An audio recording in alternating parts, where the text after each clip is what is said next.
Hello friends, welcome to my YouTube channel GK quiz में आप सभी का बहुत बहुत स्वागत है फ्रेंड्स। आज है 2 दिसंबर और 2 दिसंबर से बनने वाले जितने भी मोस्ट करंट अफेयर्स हैं उनको आज हम इस वीडियो में डिस्कस करने वाले हैं। आप चाहे जिस भी एग्ज़ाम की तैयारी कर रहे हो, आपके लिए आज का सेशन जो होने वाला हो काफ़ी अति महत्वपूर्ण होने वाला है। ठीक है, तो चलिए देरी न करते हुए 2 दिसंबर 2023 के पहले क्वेश्चन से शुरुआत कर लेते हैं। पहला क्वेश्चन कह रहा है फ्रेंड्स, हाल ही में भारत और किस देश ने व्यापक पृथ्वी अवलोकन के लिए निसार उपग्रह लॉन्च किया है? तो फ्रेंड्स अभी हाल ही में भारत और अमेरिका ने निसार उपग्रह को लॉन्च किया है।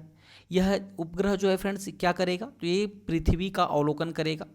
तो किसके किसके द्वारा लॉन्च किया गया है, तो भारत और अमेरिका के द्वारा। ठीक है ना। अब देखिए फ्रेंड्स, ये है निसार, याद रखिएगा निसार।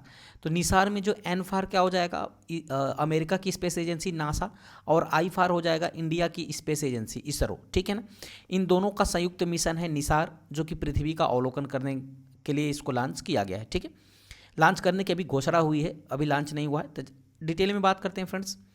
भारत और अमेरिका ने व्यापक पृथ्वी अवलोकन के लिए NASA ISRO synthetic aperture radar, यानी जो निसार होता है ना, इसका फुल फॉर्म क्या होता है, NASA ISRO synthetic aperture radar उपग्रह लॉन्च करने की घोषणा की है। NASA ISRO synthetic aperture radar यानी निसार की बात करें तो यह उपग्रह एक माइक्रोवेव रिमोट सेंसिंग उपग्रह है, जिसे व्यापक पृथ्वी के अवलोकन करने के लिए डिज़ाइन किया गया है। ठीक है ना। यहाँ टर्म आया है फ्रेंड्स नासा, तो नासा का फुल फॉर्म होता है national aeronautics and space administration, इसका फुल फॉर्म होता है। स्थापना 1958 में स्थापना होती है नासा की।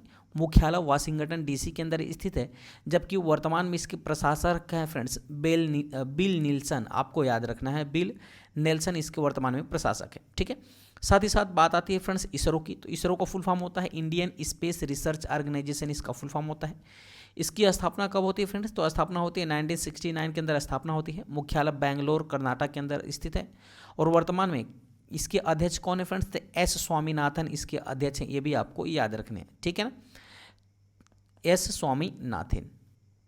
चलिए, उम्मीद करते हैं फ्रेंड्स इतना आप अच्छी तरह समझ पाए होंगे। अच्छा, अगर मैं ऑप्शन की बात करूँ फ्रेंड्स तो याद रखिएगा। ठीक है, अगर मैं ऑप्शन की बात करूं तो ऑप्शन से रिलेट करते हैं।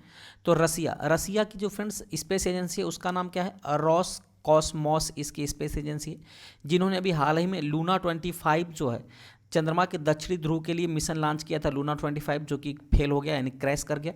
अभी चाइना की बात करें, चाइना से क्या रिलेट कर सकते हैं, तो चाइना जो है खुद का इंटरनेशनल स्पेस स्टेशन स्थापित करने वाला पहला देश बन गया है चाइना। अच्छा, इजराइल से क्या आप रिलेट कर सकते हैं, तो हाल ही में फ्रेंड्स आयरन बीम का सफल परीक्षण करने वाला देश बना है इजराइल, ये भी आपको याद रखना है। तो ये था फ्रेंड्स साइंस और टेक के महत्वपूर्ण प्रश्न, पहला ही प्रश्न था। चलिए आगे बढ़ते हैं अगले क्वेश्चन की तरफ। अगला क्वेश्चन है फ्रेंड्स, देश का पहला टेलीकॉम सेंटर ऑफ एक्सीलेंस किस राज्य में बनाया जाएगा? तो देश का पहला टेलीकॉम सेंटर ऑफ एक्सीलेंस जो है फ्रेंड्स ये बनाया जाएगा उत्तर प्रदेश में, यानी इस क्वेश्चन का जो विकल्प है, विकल्प नंबर ए बिल्कुल सही हो जाएगा। उत्तर प्रदेश के अंदर बनाया जाएगा देश का पहला centre of excellence Uttar Pradesh में। ठीक है। अच्छा, डिटेल में बात करते हैं फ्रेंड्स। तो उत्तर प्रदेश राज्य सरकार द्वारा देश के पहले टेलीकॉम सेंटर ऑफ एक्सीलेंस का निर्माण को मंजूरी दे दिया गया है। यह सेंटर आईआईटी रुड़की के सहारनपुर कैंपस में बनाया जाएगा। ठीक है ना। देश के पहले टेलीकॉम सेंटर ऑफ एक्सीलेंस की आधारशिला जो है वो 5 दिसंबर 2023 को रखी जाएगी, यानी आज से 2 दिन बाद। ठीक है, आधारशिला 5 दिसंबर को रखी जाएगी। यहाँ जो है फ्रेंड्स 5G आर्टिफिशियल इंटेलिजेंस और 6G को जोड़ने पर शोध किया जाएगा। ठीक है। बात आती है फ्रेंड्स उत्तर प्रदेश की, तो उत्तर प्रदेश से रिलेटेड कुछ महत्वपूर्ण करंट अफेयर्स की चर्चा कर लेते हैं। अभी हाल ही में फ्रेंड्स उत्तर प्रदेश ने वन ट्रैप वन ट्री अभियान शुरू किया है। खेलो इंडिया यूनिवर्सिटी गेम्स का तीसरा संस्करण उत्तर प्रदेश में ही आयोजित किया गया था, जिसमें पंजाब यूनिवर्सिटी ने फ्रेंड्स सबसे ज़्यादा पदक जीते हैं। वंदर वन लखनऊ में अभी बनाया जाएगा। शिकायत निवारण सूचकांक में उत्तर प्रदेश टॉप पे रहा है, और अमरोहा के ढोलक को जीआई टैग प्रदान किया गया फ्रेंड्स, जो कि अमरोहा में बनाया जाता है। देश का पहला वैदिक थीम पार्क बनाया जा रहा है नोएडा उत्तर प्रदेश के अंदर। देश की पहली पॉड टैक्सी सेवा भी हाल ही में उत्तर प्रदेश के द्वारा शुरू की गई है। डिज्नीलैंड की तर्ज पर रामालैंड बनाया जा रहा है उत्तर प्रदेश के अंदर। सबसे बड़ी और सुंदर फिल्म सिटी भी कहीं यहीं बनाई जाएगी, यानी उत्तर प्रदेश में। ठीक है। देश का पहला जल विश्वविद्यालय भी कहाँ स्थित है फ्रेंड्स, तो उत्तर प्रदेश में ही स्थित है, ये भी आपको याद रखना है। ये था फ्रेंड्स कुछ महत्वपूर्ण करंट अफेयर्स उत्तर प्रदेश से रिलेटेड। अब मैं ऑप्शन की बात करूँ फ्रेंड्स, याद रखिएगा मध्य प्रदेश से आप क्या कोरिलेट कर सकते हैं। तो मध्य प्रदेश जो है फ्रेंड्स, ये देश का पहला यूनिटी मॉल स्थापित करेगा। मध्य प्रदेश देश का पहला यूनिटी मॉल स्थापित करने जा रहा है मध्य प्रदेश, ठीक है ना। कहाँ मध्य प्रदेश के कहाँ स्थापित होगा, तो उज्जैन में स्थापित होगा, ये भी आपको याद रखना है। अच्छा, गुजरात से क्या कोरिलेट कर सकते हैं, तो फ्रेंड्स गुजरात में भारत का पहला सेमीकंडक्टर प्लांट स्थापित किया गया है। अमेरिका की कंपनी माइक्रोवेव के माइक्रॉन, अमेरिका की कंपनी है माइक्रॉन, जिसके सहयोग से फ्रेंड्स भारत का पहला सेमीकंडक्टर प्लांट स्थापित किया जा रहा है गुजरात के अंदर, तो ये भी आपको याद रखना है। बिहार से क्या कोरिलेट कर सकते हैं फ्रेंड्स, तो अभी बिहार में आपको पता ही है हाल ही में दुनिया का सबसे बड़ा रामायण मंदिर का निर्माण हो रहा है। कहाँ, बिहार के अंदर, बिहार के पूर्वी चंपारण में, ये भी आपको याद रखना है। तो ये था फ्रेंड्स कुछ महत्वपूर्ण लेटेस्ट जानकारी जो कि ऑप्शन से रिलेटेड थी। आगे बढ़ते हैं फ्रेंड्स अगले क्वेश्चन की तरफ। अगला क्वेश्चन आपके सामने है, हाल ही में राष्ट्रीय स्क्वैश चैंपियनशिप जीतने वाला दूसरा सबसे कम उम्र का खिलाड़ी कौन बनी है। तो अभी फ्रेंड्स स्क्वैश चैंपियंस जीतने वाली दूसरी सबसे कम उम्र की खिलाड़ी बन गई है, याद रखिएगा, ठीक है। कौन बनी है, तो इस क्वेश्चन का जो विकल्प हो जाएगा फ्रेंड्स, विकल्प नंबर बी बिल्कुल सही हो जाएगा, अनाहत सिंह। अनाहत सिंह जो है फ्रेंड्स, ये सबसे कम उम्र में राष्ट्रीय स्क्वैश चैंपियनशिप जीतने वाली दूसरी कम उम्र की खिलाड़ी बन गई है, ठीक है। अच्छा, अगर मैं डिटेल की बात करता हूँ फ्रेंड्स, तो याद रखिएगा अनाहत सिंह ने चेन्नई में आयोजित सीनियर नेशनल स्क्वैश चैंपियनशिप 2023 में महिलाओं का खिताब हासिल किया है।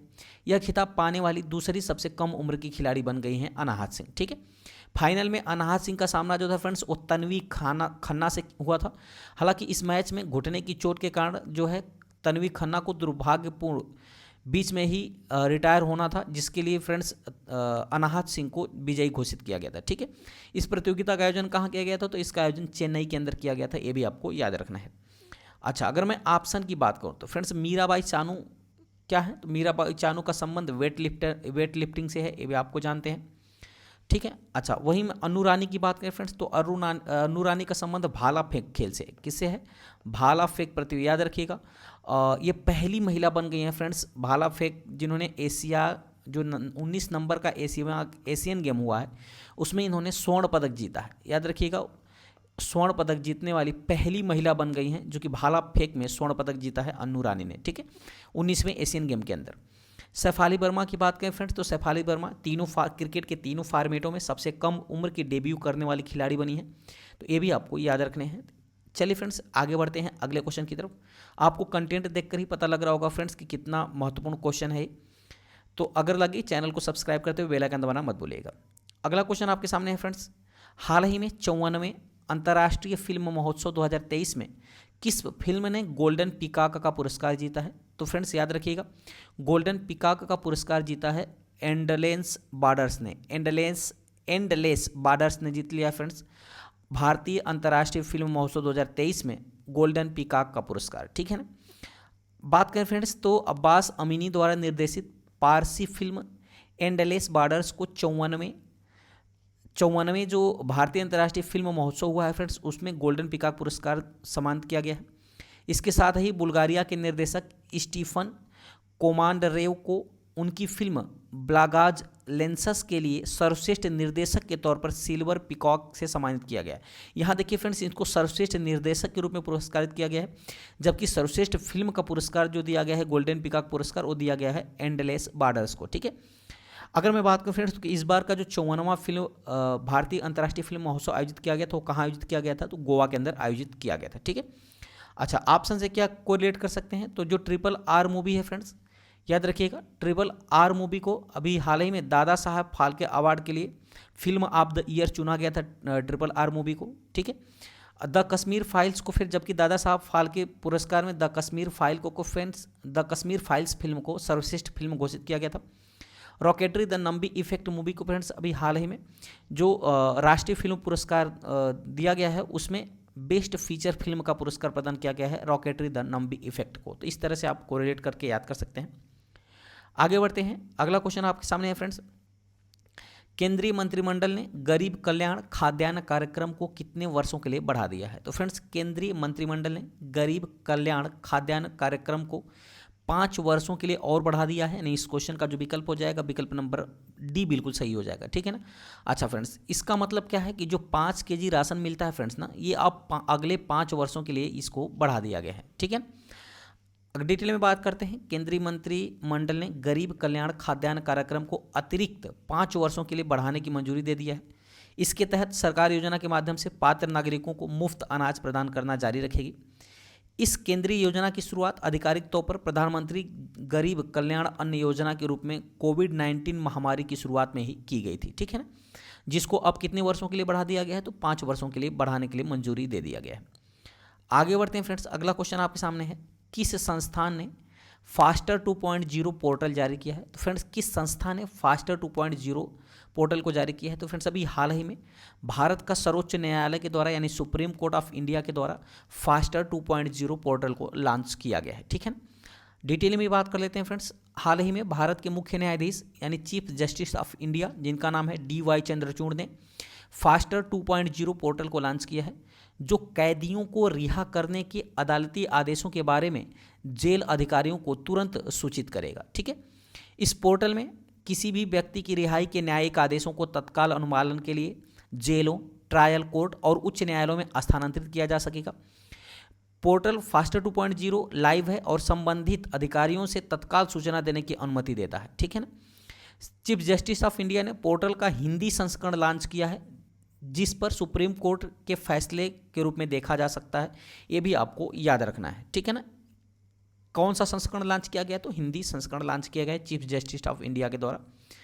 अच्छा, ऑप्शन से क्या रिलेट कर सकते हैं फ्रेंड्स, तो अभी आपको पता है फ्रेंड्स निर्वाचन आयोग से क्या रिलेट कर सकते हैं, तो अभी हाल ही में अभिनेता राजकुमार राव को निर्वाचन आयोग का, याद रखिएगा, राजकुमार राव को निर्वाचन आयोग का जो है फ्रेंड्स नेशनल आइकन बनाया गया है। इसके पहले सचिन तेंदुलकर को चुनाव आयोग का नेशनल आइकन बनाया गया था, और उसके पहले अभिनेता पंकज त्रिपाठी को, ठीक है फ्रेंड्स, पंकज त्रिपाठी को चुनाव आयोग का नेशनल आइकन बनाया गया था, ठीक है। रेलवे मंत्रालय से क्या आप रिलेट कर सकते हैं फ्रेंड्स, तो रेलवे मंत्रालय से आप रिलेट कर सकते हैं कि अभी हाल ही में रेलवे मंत्रालय के द्वारा कवच टेक्नोलॉजी का प्रयोग करके 2 ट्रेनों के टक्कर को रोकने के लिए कवच टेक्नोलॉजी का प्रयोग किया जा रहा है रेलवे मंत्रालय के द्वारा। साथ ही साथ फ्रेंड्स देश की पहली रैपिड रेल, ठीक है ना, नमो भारत का उद्घाटन किया गया है प्रधानमंत्री मोदी के द्वारा, रेलवे से रिलेट कर सकते हैं इसको। नीति आयोग की बात करें फ्रेंड्स, तो अभी हाल ही में नीति आयोग ने बहुआयामी गरीबी सूचकांक जारी किया है, जिसमें सबसे गरीब राज्य में कौन सा शीर्ष पे रहा है, तो वो रहा है बिहार, ठीक है ना। अच्छा, नीति आयोग से और आप रिलेट कर सकते हैं फ्रेंड्स, याद रखिएगा नीति आयोग की जो है फ्रेंड्स ये अस्तित्व में कब आया था, तो 1 जनवरी 2015 को, याद रखिएगा 1 जनवरी 2015 को अस्तित्व में आया था। ये योजना आयोग का नाम बदल करके नीति आयोग कर दिया गया। इसके अध्यक्ष कौन होते हैं, तो इसके अध्यक्ष होते हैं प्रधानमंत्री। वर्तमान में उपाध्यक्ष कौन है, तो उपाध्यक्ष हैं सुमन केवेरी, और इसके जो CEO हैं कौन है फ्रेंड्स, तो हैं सुब्रमण्यम, ठीक है। कौन है फ्रेंड्स, BVR सुब्रमण्यम इसके CEO हैं, ये भी आपको याद रखने हैं।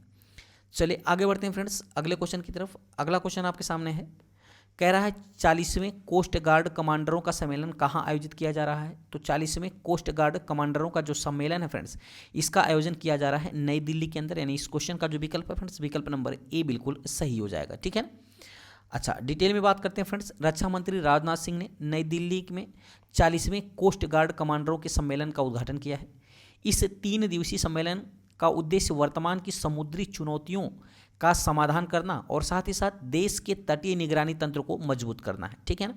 इंडियन कोस्ट गार्ड की बात करें तो इसकी स्थापना होती है 1978 में, इसकी स्थापना की गई थी, और यह जो है फ्रेंड्स रक्षा मंत्रालय के अधीन कार्यरत एक संस्था है, ठीक है। इंडियन कोस्ट गार्ड यानी तटरक्षक बल के प्रमुख की बात करें तो वर्तमान में तटरक्षक बल के प्रमुख है राकेश पाल, एक ये भी आपको याद रखना है, ठीक है। चलिए अगर मैं ऑप्शन की बात करूँ फ्रेंड्स, तो मुंबई से आप क्या कोरिलेट कर सकते हैं, याद रखिएगा फ्रेंड्स, आप मुंबई से कोरिलेट कर सकते हैं कि अभी हाल ही में इंडियन इंटरनेशनल ओलंपिक समिति की 141वीं बैठक का आयोजन मुंबई में किया गया है। जयपुर से क्या रिलेट कर सकते हैं, तो जयपुर को पिंक सिटी के नाम से जाना जाता है, ये राजस्थान की राजधानी भी है। और जयपुर जो है फ्रेंड्स, ये संविधान पार्क का उद्घाटन अभी हाल ही में जयपुर में संविधान पार्क का उद्घाटन राष्ट्रपति द्रौपदी मुर्मू के द्वारा किया गया है। चेन्नई से आप क्या रिलेट कर सकते हैं, तो फ्रेंड्स चेन्नई में अभी रिलायंस इंडस्ट्री लिमिटेड के द्वारा मल्टी मॉडल लॉजिस्टिक पार्क स्थापित किया जा रहा है चेन्नई के अंदर, जबकि देश का पहला मल्टी मॉडल लॉजिस्टिक पार्क कहाँ स्थापित किया गया है, तो असम के जोगी घोपा में आयोजित किया गया, ठीक है ना। जबकि चेन्नई में पहला जबकि देश का दूसरा बन रहा है मल्टी मॉडल लॉजिस्टिक पार्क, ठीक है। आगे बढ़ते हैं फ्रेंड्स अगले क्वेश्चन की तरफ। अगला क्वेश्चन आपके सामने है, हाल ही में किस राज्य में के अमृत वृक्ष आंदोलन को 9 गिनीज वर्ल्ड रिकॉर्ड प्राप्त हुए हैं? तो फ्रेंड्स याद रखिएगा, अमृत वृक्ष आंदोलन को 9 गिनीज वर्ल्ड रिकॉर्ड प्राप्त हुआ है। तो ये कहाँ का वृक्ष है? तो ये है फ्रेंड्स असम, यानी इस क्वेश्चन का जो विकल्प है विकल्प नंबर बी बिल्कुल सही हो जाएगा। यानी असम राज्य के अमृत वृक्ष आंदोलन को 9 गिनीज वर्ल्ड रिकॉर्ड प्राप्त हुए हैं। डिटेल में बात करते हैं फ्रेंड्स, असम के मुख्यमंत्री हेमंत बिस्वा शर्मा को अमृत वृक्ष आंदोलन के लिए गिनीज वर्ल्ड रिकॉर्ड प्रमाण पत्र प्राप्त हुआ है, जो कि एक दिन में 1 करोड़ से अधिक पौधे लगाने की पहल किया है। ठीक है ना। इस अभियान में विभिन्न श्रेणियों में 9 रिकॉर्ड्स हासिल किए हैं, जिनमें से पॉटेड पौधों की सबसे लंबी कतार और 24 घंटों में एक टीम द्वारा लगाए गए सबसे अधिक पेड़ भी शामिल हैं। ठीक है ना। बात आती है फ्रेंड्स असम की, तो असम से रिलेटेड कुछ महत्वपूर्ण करंट अफेयर्स की चर्चा कर लेते हैं। अभी हाल ही में असम के काजीरंगा राष्ट्रीय उद्यान के क्षेत्र के निदेशक के रूप में कार्यभार संभालने वाली पहली महिला अधिकारी सोनाली घोष को बनी है। Guinness book of world record Bihu festival, Assam का जो बिहू फेस्टिवल है इसको Guinness book of world record में शामिल किया गया है। असम में राज्य के सबसे लंबे फ्लाईओवर का उद्घाटन किया गया है, जिसकी लंबाई 2.63 किलोमीटर होने वाली है। दुनिया की सबसे लंबी क्रूज सर्विस बनारस और डिब्रूगढ़ के बीच अभी शुरू किया गया है। पूर्वोत्तर भारत की पहली अंडर वाटर टनल ब्रह्मपुत्र नदी के अंदर बनाई जा रही है, ये भी आपको याद रखने हैं। ठीक है। अच्छा फ्रेंड्स, अगर मैं ऑप्शन की बात करूं तो ऑप्शन से आप क्या कोरिलेट कर सकते हैं? अगर मैं ओडिशा की बात करूं तो ओडिशा को फ्रेंड्स अभी हाल ही में ओडिशा के जागा मिशन को यूनाइटेड हैबिटेट अवार्ड से सम्मानित किया गया है, ये भी आपको याद रखना है।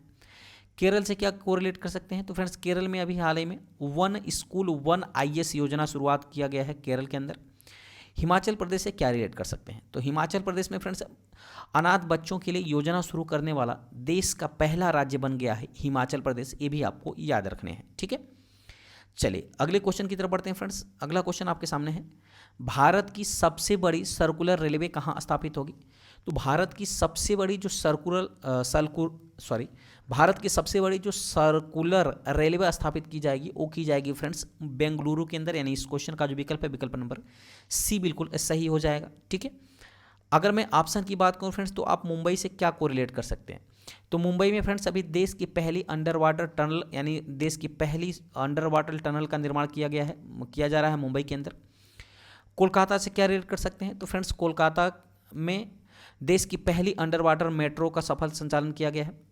बेंगलुरु के और क्या रिलेट कर सकते हैं इस क्वेश्चन के अलावा फ्रेंड्स? तो बेंगलुरु में ही इसरो का मुख्यालय है, याद रखिएगा इसरो का मुख्यालय बेंगलुरु के अंदर स्थित है। साथ ही साथ कैंपगोडा की प्रतिमा, जिसे स्टैचू ऑफ प्रॉस्पेरिटी कहा जाता है फ्रेंड्स, ये भी बेंगलुरु में ही स्थापित है। ठीक है ना। हुबली से क्या रिलेट कर सकते हैं फ्रेंड्स? तो अभी हुबली में दुनिया का सबसे लंबा रेलवे प्लेटफार्म बनाया गया है, जिसका नाम है, ठीक है, श्री सिद्धारूढ़ा स्वामी जी रेलवे स्टेशन। ठीक है। एक कर्नाटक के हुबली में स्थित है, जिसने अभी गिनीज वर्ल्ड रिकॉर्ड में अपनी स्थान पक्का किया है, यानी गिनीज वर्ल्ड रिकॉर्ड इन्होंने बना दिया है। ठीक है। इसकी लंबाई की बात करें फ्रेंड्स तो इसकी लंबाई कितनी है? कुल 1507 मीटर लंबी इसकी लंबाई है, ये भी आपको याद रखना है। ठीक है। आगे बढ़ते हैं फ्रेंड्स। अगला क्वेश्चन है, हाल ही में ICC ने भ्रष्टाचार के खिलाफ बड़ा कदम उठाते हुए किस क्रिकेटर को 6 साल का बैन लगाया है? तो फ्रेंड्स याद रखिएगा ये लगाया है मार्लोन सैमुअल्स को, यानी इस क्वेश्चन का जो विकल्प है विकल्प नंबर बी बिल्कुल सही हो जाएगा। ये वेस्ट इंडीज़ के खिलाड़ी हैं मार्लोन सैमुअल्स। ठीक है। जिनको अभी हाल ही में ICC ने भ्रष्टाचार के खिलाफ बड़ा कदम उठाते हुए 6 साल का बैन लगा दिया है। ठीक है ना।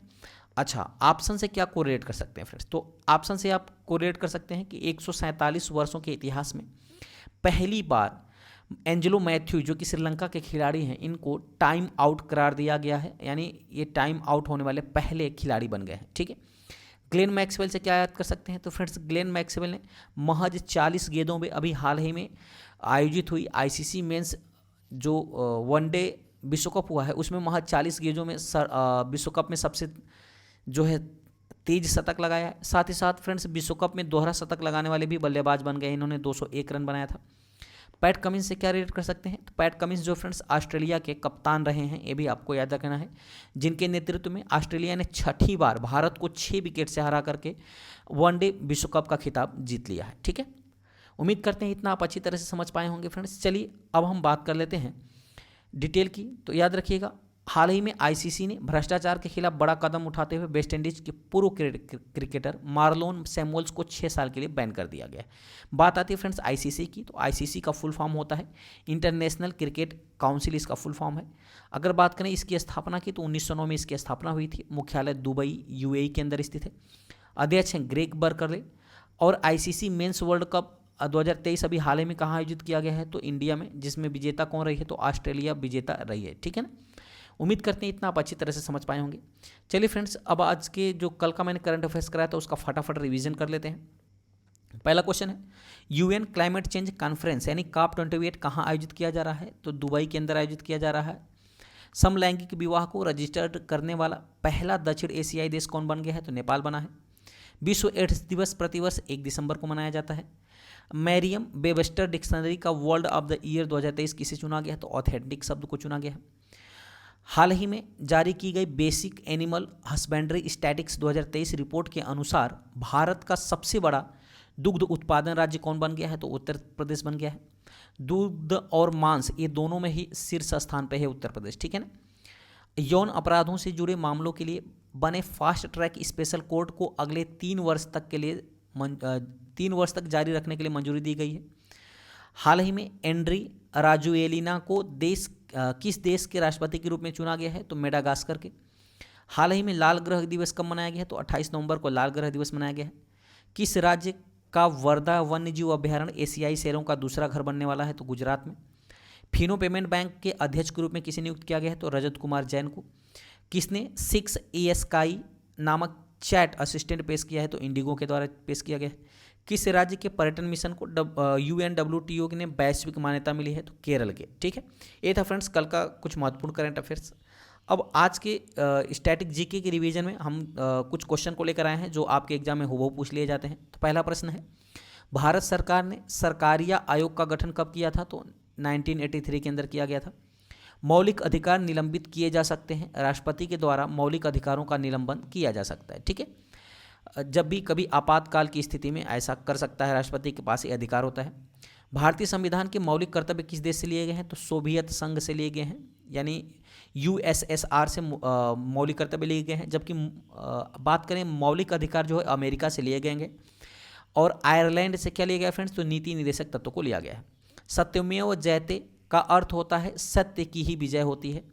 कांग्रेस की पहली महिला अध्यक्ष कौन बनी थी, एनी बेसेंट। जबकि अगर आपसे पूछ लिया जाए कांग्रेस की पहली प्रथम भारतीय महिला अध्यक्ष कौन थी, तो वो सरोजिनी नायडू थी। ठीक है। आदि ग्रंथ किसने संकलित किया था, तो गुरु अर्जुन देव के द्वारा आदि ग्रंथ संकलित किया गया था। सती प्रथा का अंत करने तथा ठगी को समाप्त करने का श्रेय किसको जाता है, तो लॉर्ड विलियम बेंटिंग को जाता है। पांडिचेरी की नींव कब रखी गई थी, तो 1673 के अंदर। किस गवर्नर जनरल के शासनकाल के दौरान पंजाब को ब्रिटिश साम्राज्य में मिला लिया गया था, तो लॉर्ड डलहौजी। ठीक है ना। एकमात्र वायसराय कौन था जिसकी भारत में हत्या हुई थी, तो लॉर्ड मेयो की भारत में हत्या हुई थी। तो ये था फ्रेंड्स आज के स्टैटिक जीके के कुछ महत्वपूर्ण प्रश्न। आज के लिए आपका प्रश्न है जिसको आपको कमेंट में आंसर करना है फ्रेंड्स। क्वेश्चन आपके सामने है, 37वें नेशनल गेम्स में सर्वश्रेष्ठ पुरुष एथलीट किसे चुना गया है। 4 ऑप्शन आपके सामने फ्रेंड्स, श्री हरि नटराजन को, ऑप्शन बी है नीरज चोपड़ा को, ऑप्शन सी है अनु रानी को, ऑप्शन डी है मीराबाई चानू को। तो चारों में से कौन सा विकल्प सही होगा इसका कमेंट में आंसर जरूर करिएगा फ्रेंड्स। ठीक है।